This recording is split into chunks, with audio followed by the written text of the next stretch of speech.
తిరుపతి జిల్లా సూళ్లూరుపేట పట్టణంలో వెలసి ఉన్న శ్రీ కన్యకా పరమేశ్వరి అమ్మవారి ఆలయంలో దేవి శరన్నవరాత్రి ఉత్సవాలు వైభవంగా కొనసాగుతున్నాయి. ఉత్సవాల్లో భాగంగా అమ్మవారికి గర్భాలయంలో గంధం అలంకారం, అలాగే ఉత్సవమూర్తికి శ్రీ గాయత్రి అలంకారం చేశారు. భక్తులు పాల్గొని స్వామి అమ్మవార్లను దర్శించి తీర్థ ప్రసాదాలు స్వీకరించారు. నూతలపాటి శ్రీనివాసులు దంపతులు కన్యకా పరమేశ్వరి అమ్మవారికి ఇమిటేషన్ జ్యువెలరీ కాకి శ్రీరామమూర్తికి అందజేశారు. చిన్నారుల సాంస్కృతిక కార్యక్రమాలు అలరించాయి. ఈ కార్యక్రమంలో ఆలయ పాలక మండలి సభ్యులు, సిబ్బంది పాల్గొన్నారు.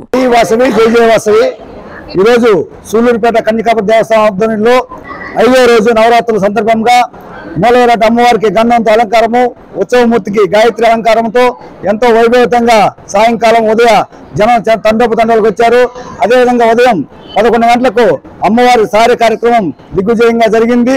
తదుపరి సాయంకాలం కళా నిలయం వారిచే సులోచన వారి ఆధ్వర్యంలో భరతనాట్య కార్యక్రమం అద్భుతంగా జరిగింది. పిల్లలంతా కూడా చక్కగా అమ్మవారి మీద పాటలు కానీ, అద్భుతంగా డాన్సులు కానీ, అదేవిధంగా కచేరీ కానీ బాగా చేశారు. వారికి కూడా ప్రత్యేక ధన్యవాదాలు తెలియజేస్తున్నాము. 50 మంది భక్తులు చేసి ఈ యొక్క కార్యక్రమాన్ని జయప్రదం చేయాల్సిందిగా మరీ కోరుచుకున్నాం. జై వాసవి, జై జై వాసవి.